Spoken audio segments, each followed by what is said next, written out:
And now, Lifestyles Unlimited presents the Real Estate Investor Radio Show. Over the next hour, we unfold your map to financial freedom. You'll learn how to retire through investing in single-family and multifamily real estate. You'll learn how to create cash flow and build wealth so you can have the time and money to live the lifestyle you want.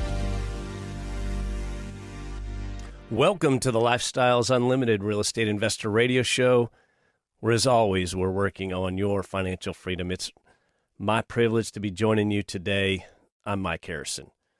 Well, speaking of the lifestyle you want, I've had a really fun week. I did a college tour with my youngest daughter to LSU. She would like to potentially attend LSU, Louisiana State University.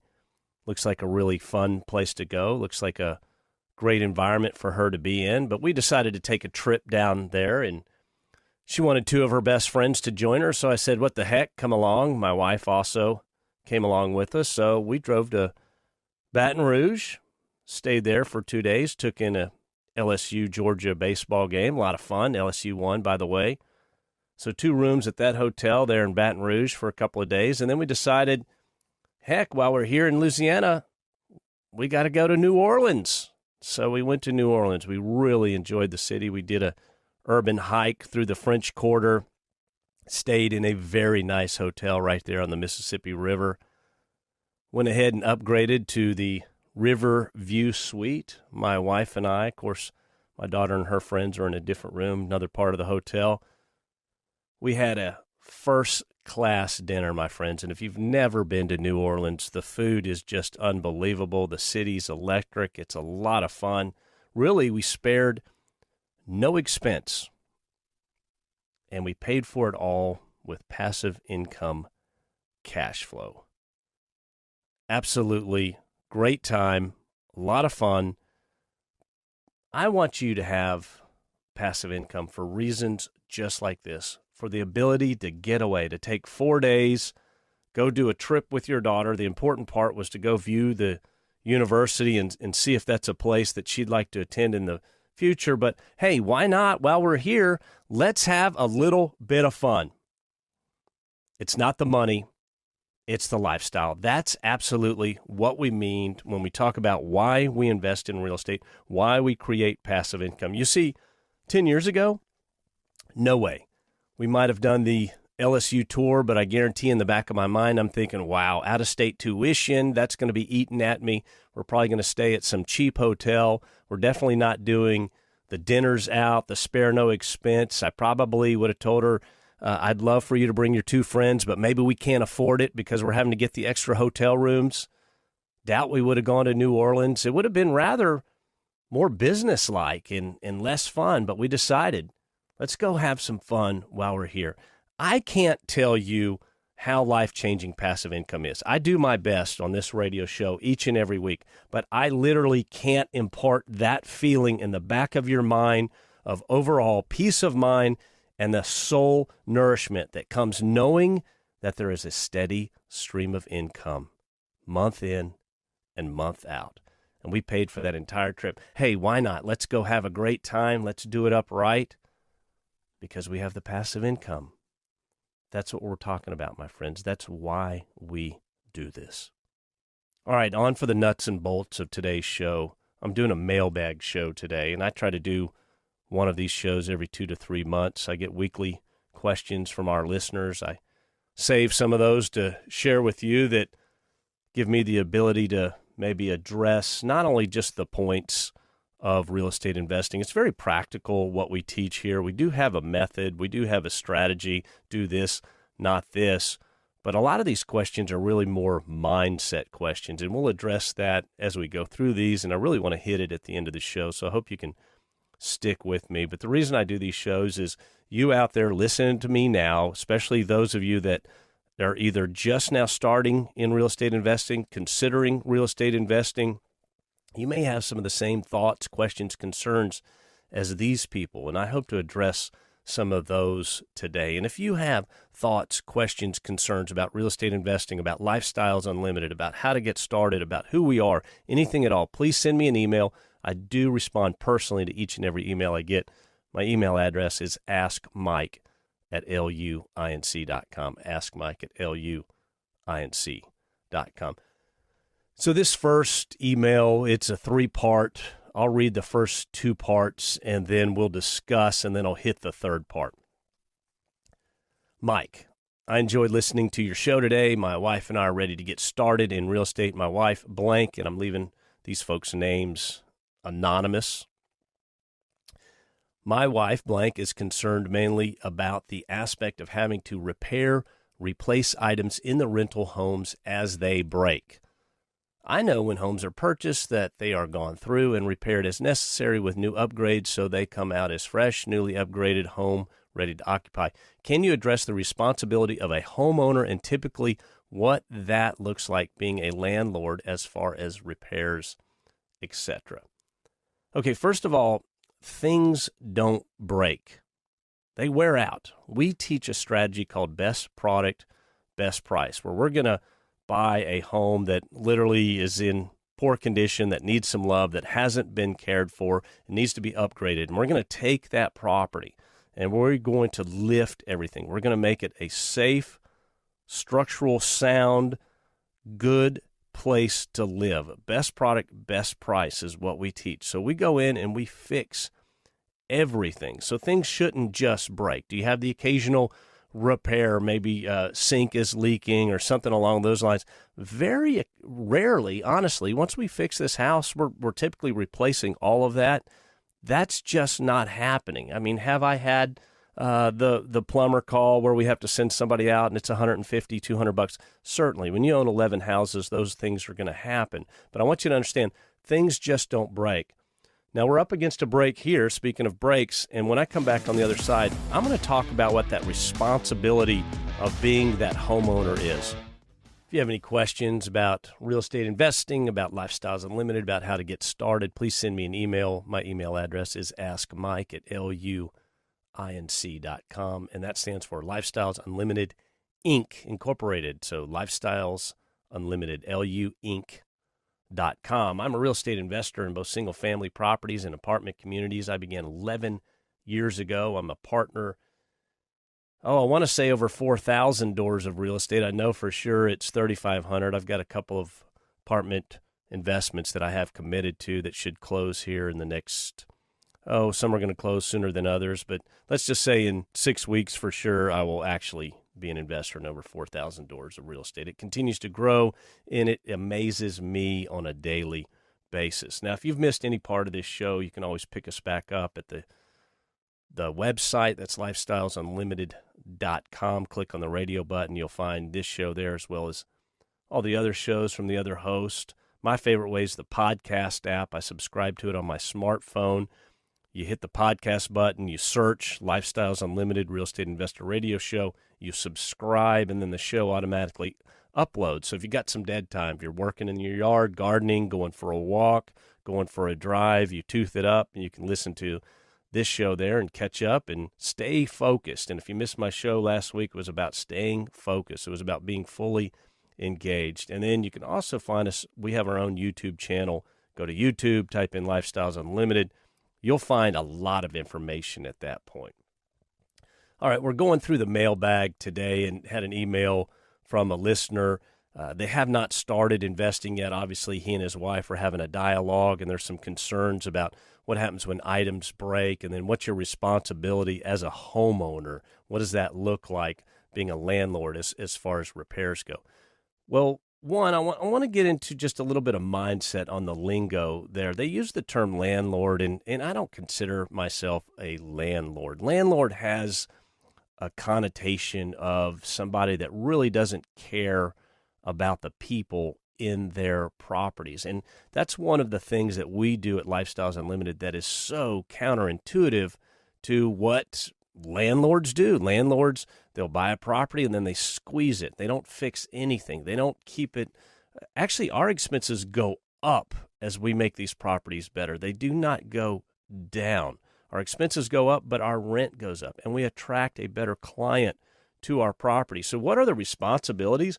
Well, on one hand, there's responsibilities that are by state of what you're required to provide. I would consider that a bare minimum. You do not want to be that type of property owner. You want to go above and beyond that. So, for instance, in Texas, I'll just give you a little example. We're required within the state of Texas as property owners that are renting property out to great residents, hot water is a requirement. So if the hot water heater goes out, you're required to fix it. Now, they don't say, hey, you have 8 hours to fix it or 2 days. There's really no time limit, but a good property owner is going to get on that immediately and get it fixed. What's not required? Air conditioning, believe it or not. And if you've ever been to Texas, if you live in Texas, I don't know how the previous generations did it. Air conditioning may be the greatest invention ever of all time. Maybe that and bottled beer. But air conditioning is not required within the lease in Texas. So if you just want to go bare minimum, you don't have to have an air conditioner. If the air conditioner goes out, you don't have to fix it. But I promise you, that person living in that property is going to be looking to move. We make money by providing a great property to a great resident that's going to stay there for a long time. We want them to stay there for a long time. We want to take care of them. We want to provide a great, functional, clean place to live. So for me, what do I consider my responsibility is? To provide that property. If the fence blows down, I'm fixing it. If some shingles blow off the roof, I'm fixing it. If the landscape and the trees are all grown out of whack, and that happens, things grow, you need to trim those back once a year, once every 18 months. Knock those limbs down and clean up the property. Make sure everything's functional in that property. Now, if you bought the dilapidated property like we teach, you did fix everything in the beginning, so stuff just shouldn't go out. That's really not a concern that you should have. As far as you use the term break, I say stuff wears out. You know, you're going to replace the carpet every 5 years typically just because it is worn out, that sort of thing. So for me, responsibility, I'm going to provide the best product at the best price, and I'm going to make sure everything's clean and functional. Now, the last part of your email, also, I'll just read it right here. You say, also, my concern is making sure the tenant is properly screened and passes the test to occupy the property. What kind of safeguards does Lifestyles have in place to weed out applicants that don't qualify in order to make sure that person is going to be a good tenant? First and foremost, Lifestyles doesn't screen tenants. We're an educational and mentoring group. We will teach you how to do that. There are services that handle that. And then the second thing I want to come just right off the bat, you use the word tenant twice in this question. I use the term resident. Again, landlords have tenants. Property owners have residents. Do you see where I'm going here? It's a mindset. We're putting a good person in a good property. So what kind of safeguards are there out there to make sure you're getting that good person? It's very simple. There's third parties that you essentially that particular client that may want to lease that property from you. You say, okay, you need to go to this website and put your information. They're going to charge them. It's probably, I think at last I checked, it was about a $35 fee. So the applicant has to pay that fee. And they get screened. They get screened for their credit. They get screened for their work history. They get screened for their previous rental history. They get screened for their income, and they get screened to see if they're a felon or a sex offender. You're going to check all 5 of those, and then you verify those. You get that information, comes back to you. You verify that information, and then that way you can, in your terms, weed out the ones that don't qualify. Now, those qualifications are set by you, okay? You're going to say, here's the standards I have for my property, and you have to apply those to all applicants equally, okay? Equally. You don't want to discriminate against somebody. You can't hold one person to a certain value or credit level and not hold the other person. So you set those values, you screen the applicant. If the applicant passes, then you get the security deposit, you get the first month's rent, and then boom, sign the lease, they're in. They can have that property. So very easy to set up those safeguards. I will tell you, screening is so important to what we do. Do not skimp on this step. This is where a lot of people that aren't investing in real estate effectively, they're so excited to have somebody that wants to rent their property that they don't screen to the full extent. I would rather have a property vacant for 1 month, 2 months, 3 months if I have to. And that just doesn't happen if you've got the best property, best price. But I'm just trying to give you an example. Screen those folks. I'm hitting the mailbag to address some questions from our listeners that I get. I try to do this show about once every quarter.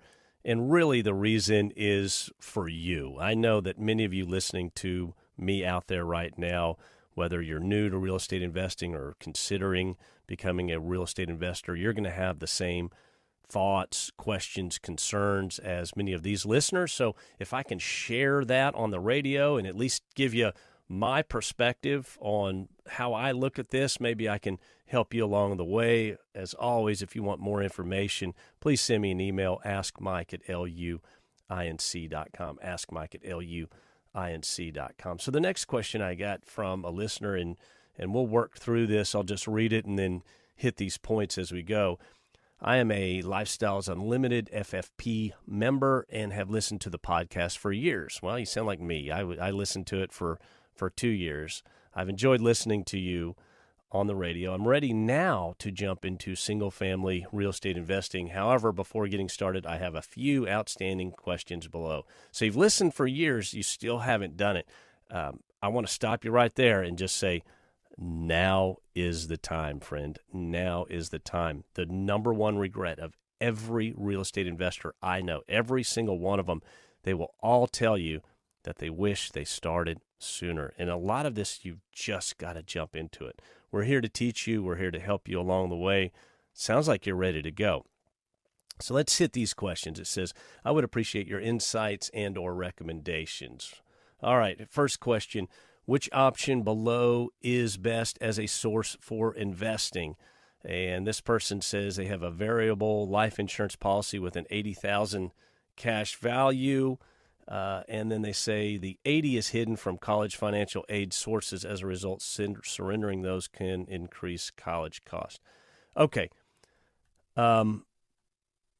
Obviously, this person's still in college. I don't know if they have a family or not. You have life insurance for a reason, and that's not for you. It's for the people that you're caring for if you pass. At first glance, I'm guessing this person's young. They're in college. Again, I don't know the answer to this. $80,000 is not a heck of a lot of money to have your insurance for. That's going to last somebody a very short period of time. He says, what's the best source? I would dump that insurance policy. I don't care what it did to my college financial aid, whatever. That's a completely different issue and has nothing to do with real estate investing. I prefer you don't borrow for college. I really, really prefer it. Go back just a couple of shows. I talk pretty in depth about that. I think you're just punishing yourself down the road for potentially years to come. There's not a heck of a lot of degrees in my mind that are worth borrowing. I would rather you take a year off and save that money. But anyway, if that's what you want to do, I'd dump it. It says, as a result, surrendering could increase college cost. Should I surrender the policy and pay taxes on the earned $20K? If you're me, yes. Again, get that money invested. It's not doing you any good. If you are young, your chances of passing are very, very low. Let's get that money invested in some properties. I don't know if you want to go single family or multifamily, but get everything you can. This person goes on and says, I have an IRA with $500,000. Wow, that's a strong IRA. Maybe this person isn't so young. I can make a partial withdrawal. Heck, you can make the entire withdrawal. If it's in an IRA, a 401k, you're kind of locked in. But $500,000 to begin investing in real estate, my friend, you would change your life in 3 years if you were able to deploy that plus the $80,000 in the life insurance policy. So I'm getting excited right here. In fact, I may step away from college and begin investing in real estate with this much money. All right, this person goes on and says, should I use Quest primarily or a Lifestyles Unlimited Realtor for identifying property? Quest, for you listeners out there, it's a software that's available to Lifestyles Unlimited. Quest literally helped me immensely. Quest gives you the ability to analyze a property mathematically, literally within 5 minutes, and decide if this property is something you should pursue as a potential rental property. Literally, it's a plug and play. You type in the MLS number, boom, it puts it in, and then we're comparing properties within that particular neighborhood to other properties that have sold within the last 6 months. So we're able to identify the value of the property. We're able to identify what that property would lease for. We're able to quantify how much we would need to put in that property to purchase it. So immediately we're able to say, well, this property would provide a 15% cash-on-cash return and a $15,000 equity capture. We can literally do that within just a few minutes. So I like Quest, but Quest is not a property locator. Quest is an evaluation tool. So the second part of your question, or an Lifestyles Unlimited realtor, absolutely. If you're at that challenge level, they will send you blast of potential properties that they have already done the Quest analysis on for you. They'll throw it out there and say, hey, here's a potential property. It should cash flow this on a monthly basis. You'll need this much out of pocket, and you'll get this much. You'll get this much equity capture. The property's worth this, and so you can immediately decide. So they're doing that side for you. I would do both. You go on and you say, I watched a video that may have been published before Quest that suggests working with 20 realtors or brokers. No, tell everybody. You want to do that too. So if you want the Lifestyles Unlimited realtor working for you, you're using Quest to evaluate properties on your own. You're also using the Quest for the 20 realtor brokers. Yes, if you're looking to buy properties, and let's say you cash in that IRA, $500,000. Let's say you cash in that the life insurance. There's $580,000. Yeah, you're going to pay taxes, but let's just say you have somewhere in the neighborhood of $500,000 to start buying single-family properties. You should tell everybody you know, friends, family, contractors, neighbors. Get on the web. Find your own properties. I've done that. Redfin, Realtor.com. Bird Dog. If there's a neighborhood you want to invest in, drive that neighborhood once a week. Look for bandit signs. Look for houses that are dilapidated. Maybe somebody's out front. You can talk to them. Hey, is this house potentially for sale? Talk to wholesalers. You can meet these wholesalers at real estate investment group events, not necessarily Lifestyles Unlimited. We've got relationships with wholesalers, but you can go to your own real estate investing group wherever you are. Find those wholesalers. Talk to them, tell them how much you have to invest, tell them what you're looking for, and then stay in contact with them. Call or email. They have a lot of people that reach out to them, but if you're serious and you've got the money, you've got your pre-approval letter, you're ready to go, those people can find you properties. Continue to do your evaluation, though. You can't just believe what the wholesaler tells you. If you're not doing your homework, you can get in trouble, and again, this is what we teach. Back to the real estate agents, if you have 20 and you tell them that you're seeking properties, make sure you're telling the right types of real estate agents. You want to look for the listing agents. The agents, you can get on Realtor.com and you can look in a certain neighborhood and you can look at certain agents and say, wow, this guy has got 40 properties that he's listed, or this guy seems pretty prolific, has a lot of properties. That's somebody that's fairly seasoned. They know what's going on in the market. They can help you find properties. Again, these agents, check in with them weekly. Provide that pre-approval letter. Hey, I'm pre-approved with the lender. Keep in mind, I've got X amount. I'd like to buy 8 properties in the next year. Just stay in touch with them. And then when you find that property and you do buy it, share that with the realtors and the wholesalers. I'm Mike Harrison. I'm a real estate investor in single-family homes and apartment communities throughout Texas and a couple other states. I'm answering some real estate investing questions from some folks out there, and I'm hoping I can help some of you that may have the same thoughts, questions, concerns listening to me now. And if If you have any further additional thoughts, questions, or concerns, please send me an email, askmike@luinc.com. In the last segment, if you missed it, had a listener asking about locating properties. Mentioned a tool that we had called Quest that's available to Lifestyles Unlimited members. You can subscribe to Quest. I used Quest. It was fantastic. It's a property evaluation tool. I can literally plug in information on a potential property that I wanted to buy, and within 5 minutes, I could decide whether that was something I wanted to pursue further. And at that point, I would print my paperwork and then drive out and go look at that property, walk that property, try to get an idea of the level of repair and rehab that property needed. But Quest is great because you're going to look at 20 or 30 properties until, and when I say look, you're going to evaluate 20 to 30 properties on paper using this tool before you find that one and you go, bam, that's the one I want to go see. You need to take action rapidly, especially in today's market, and that Quest tool allows you to do it. Now, the beauty of Quest is it's a subscription. It's a monthly subscription.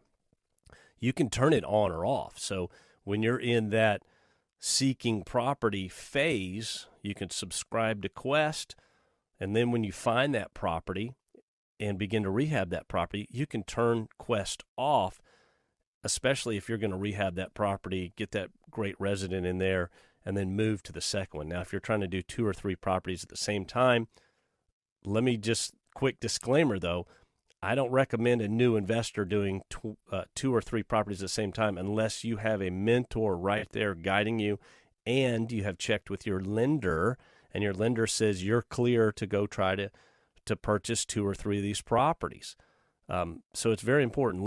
A lot of lenders, especially for new real estate investors, only want you to do 1 property at a time. So purchase property, stabilize property, lease property, and then refinance that deal into stable financing, and then go get your next one. So you need to check with your lender. You need to make sure you're educated to where you can tackle 2 or 3 properties at the same time. But Quest is a fantastic tool. I can't say enough about it. If you want to learn more about Quest, I did a show with the designer of Quest, the software designer. His name's Damon Janis. That show's from March 7th of 2021, and the title is 3 Digital Platforms Evaluating Real Estate Investors at Lifestyles Unlimited. So that's March 7th, 2021. You can find that at the website, lifestylesunlimited.com. Just click on the radio button there, and then you can listen to the show. And we're going to talk about Quest in depth on that show. All right, continuing on with the email, I've got another one here. Question, it says, I know there are many factors that can determine this, but typically is the out-of-pocket for hard money loans $15,000 to $25,000? Okay, hard money loans, there's not a set number, okay? It's not, okay, we'll do a hard money loan and here's the price. So it's a loan, and it's based on what we call the ARV, the after repaired value of the home. So obviously the more expensive the after repaired, or the higher the after repaired value of that property, the more your loan is going to cost. A hard money lender will loan typically 70% of the ARV, the after repaired value. Some will loan 75%. Some of them may start you at 70, and then as you're moving on and become more experienced, maybe you're on home number 5, home number 8, they may say, hey, Harrison, you're good to go. We'll do 75% of after repaired value. More information on that, another show, March 21st of 2022, just this year, a couple of months ago, Real Estate Hard Money Loans and Passive Investing Explained. And again, that's from March 21st, 2022. So we go in depth on hard money loans on that show. Again, you can find it at the website. But for example, let's say you have a $200,000 property after repaired value. After you've gone in and you've bought this property that is in, let's just say, poor condition, it hasn't been cared for, you're going to buy it, you're going to fix everything. You're going to put new flooring, you're going to paint, you're going to typically probably a new air conditioner, everything that needs to be done to make this a great place to live, new appliances, You're going to check the plumbing. You're going to make sure the roof's in good shape. You're going to check the foundation. You may need to fix the foundation. Don't be afraid of foundation repairs. But let's say this is a property and you're going to purchase it for $135,000. That's the sale price of the property. And the repairs on this property, again, to fix it, make it best product, best price, let's say those are estimated to be $40,000. So the 40 with the 135, that puts the all-in at $175,000, if you're following me. Now, hard money, based on 70% of value. They will loan you 70% of value. So the after-repaired value, we know, is going to be $200,000. So a hard money loan will loan you $140,000 in this particular example. So you would need $35,000 to buy the property. $35,000 is what you're going to need. So 70% is the loan. The additional, again, you're all in at $175. If they're only loaning 40 from $175 is $35,000 out of pocket. So in this example, you would need $35,000. But think of it like this: you're buying a $200,000 valued property for only $175,000. You immediately made $25,000 in equity capture. Right as soon as you fix that property, you added $25,000 to your net worth. That's a 71% return. Where can you get that today? You can't get it in the stock market, but you can get it in real estate. That is it's not, you haven't realized the return. The return is in brick and mortar, sheetrock, and appliances, but it's in that house. So you've got $25,000 in the equity capture. Keep in mind you came up with $35,000 to buy in. You now have $60,000 of equity in a property that's valued at $200,000, right? The $35,000 out of pocket and the $25,000 equity capture. So to answer your question, hard money loans, there's not a set number. It's all based on that after repaired value of that home. Okay, after repaired value is what we're looking to determine. Now, I want to talk a little bit about the tone of the questions that I've reviewed today, and there is a specific tone of these questions. In the first segment, if you missed it, that one section, it says, also my concern is making sure the tenant is properly screened and passes the test to occupy the property. What kind of safeguards does Lifestyles have in place to weed out applicants that don't qualify in order to make sure that person is going to be a good tenant?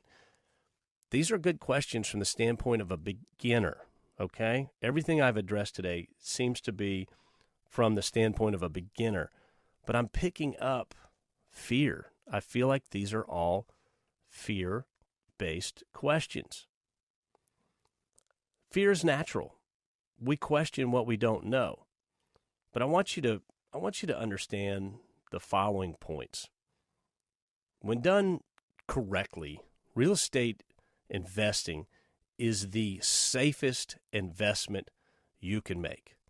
Think about that previous property, the $200,000 example that you bought for $135,000 and you fixed everything, and you end up with $60,000 in equity, and you rent it to a great resident, and they're living there, and you've done your screening.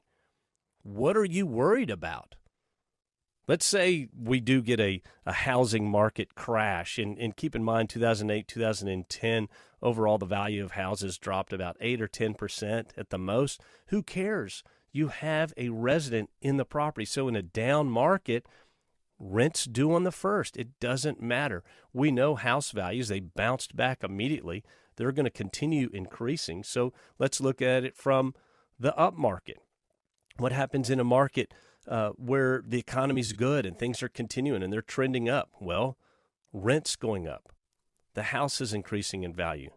There's plenty of jobs. People are doing well. If you're practicing best product, best price, there's always going to be a resident in that property. You win in the down market and you win in the up market. The down market, you're not forced to sell. You have a ton of equity. If we look back 2008, 2010, all the people that were forced to sell are the folks that had no equity in their property. They were underneath. They were buying these properties in overinflated loans, 10, 15, 20% over value, and then you had the market drop, and now they're upside down. They're losing their job. They're struggling to pay rent, that sort of thing. You're not going to have to worry about it. Now, there is another advantage in a down market. It means that the properties just got cheaper. And what are you going to do if you're the savvy real estate investor? Well, you're going to dive in and you're going to go get some more property. So real estate investing, when done correctly, is not only safe, it's the greatest wealth-producing asset you can invest in.